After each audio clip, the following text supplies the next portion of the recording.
26 साल का वो नौजवान जिसने सपने देखे थे देश की रक्षा के, जिसने वर्दी पहनकर ये कसम खाई थी कि देश से बड़ा कुछ नहीं होगा, आज वही वीर सपूत देश के लिए कुर्बान हो गया, जो बैसरन घाटी की वो दर्दनाक चीखें बन गया, जिसने आतंक की गोलियों के सामने डटकर आखिरी सांस ली। नमस्कार, स्वागत है आपका। न्यूज़ 18 देख रहे हैं आप। मैं हूं आपके साथ ईशा खान। जम्मू कश्मीर के पहलगाम की बैसरन घाटी में हुए आतंकी हमले में कई लोगों की जान गई। पर्यटकों पर अंधाधुंध फायरिंग की गई, जिसमें 26 लोगों की मौत हो गई और इन्हीं लोगों में था एक वीर सपूत, एक सैनिक, भारत माँ का बेटा, एक ऐसा बेटा जिसने नेवी की वर्दी पहनकर देश की सेवा का वादा किया था। हरियाणा के करनाल निवासी 26 साल के भारतीय नौसेना के लेफ्टिनेंट विनय नरवाल आतंकवादियों की एक कायराना हरकत में शहीद हो गए। 26 अप्रैल को ही उन्होंने 7 फेरे लिए थे और अपनी नई जिंदगी की शुरुआत करने के लिए पत्नी के साथ हनीमून पर पहलगाम गए थे।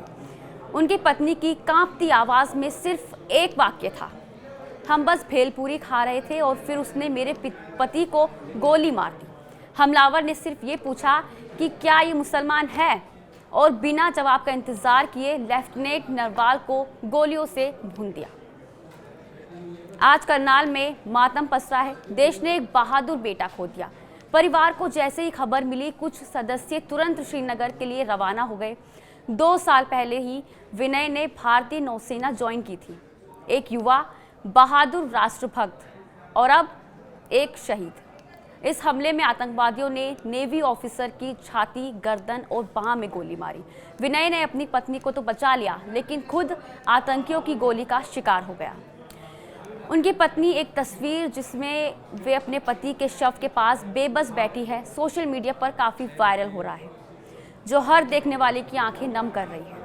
मृतकों में यूपी, गुजरात, महाराष्ट्र, कर्नाटक, तमिलनाडु और उड़ीसा के पर्यटक हैं। नेपाल, यूएई के एक टूरिस्ट और 2 स्थानीय भी मारे गए हैं।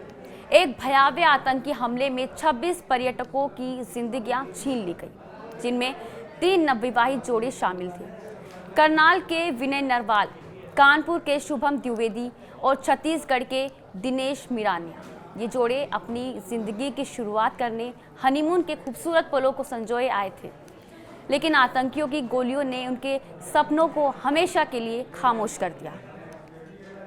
हैरान करने वाली बात यह है कि पहलगाम में बैसरन गांव में घूम रहे लोगों से पहले नाम और धर्म पूछा गया, फिर आतंकियों ने उनको गोली मार दी। आतंकियों ने ज़्यादातर महिलाओं के साथ मौजूद उनके पार्टनर को ही निशाना बनाया। इसी दौरान करीब 50 राउंड फायरिंग की गई। पहलगाम अटैक के बाद जब भारतीय सेना ने जवान बैसरन घाटी पहुंचे तो वहां मौजूद पर्यटकों ने उन्हें आतंकवादी समझ लिया। ऐसा इसलिए क्योंकि जिन आतंकवादियों ने फायरिंग की वो भी वर्दी में थे। जवानों को देख महिलाएं और बच्चे हाथ जोड़कर रोने लगे। इसके बाद जवानों ने कहा कि हम इंडियन आर्मी हैं, घबराने की कोई ज़रूरत नहीं है। उन्होंने पर्यटकों को सुरक्षा का दिलासा दिया। वहीं हमले की जानकारी मिलते ही केंद्रीय गृह मंत्री अमित शाह ने सुरक्षा अधिकारियों के साथ हाई लेवल मीटिंग की। इसके बाद श्रीनगर पहुंचे। यहां पर भी सुरक्षा एजेंसियों के सीनियर लीडर्स के साथ हाई लेवल मीटिंग की। वहीं सऊदी अरब के 2 दिन दौरे पर गए पीएम मोदी अपने दौरा बीच में ही छोड़कर जेद्दा से दिल्ली वापस लौट आए। पीएम मोदी के साथ राष्ट्रीय सुरक्षा सलाहकार अजीत डोभाल भी मौजूद थे। पीएम मोदी के लैंड करते ही डोभाल एयरपोर्ट पर उनसे बात करते हुए दिखाई दिए। उन्होंने एयरपोर्ट पर ही पहलगाम टेरर अटैक को लेकर बैठक की। बताया जा रहा है कि कुल 4 आतंकवादियों ने इस वारदात को अंजाम दिया, जिसमें से 3 पाकिस्तानी और 1 लोकल कश्मीरी है।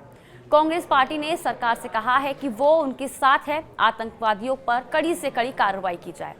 आपको बता दें, जम्मू कश्मीर में ज़मीन से लेकर आसमान तक सुरक्षा बढ़ा दी गई है। सुरक्षा बल आतंकियों को ढूंढने में लगे हुए हैं।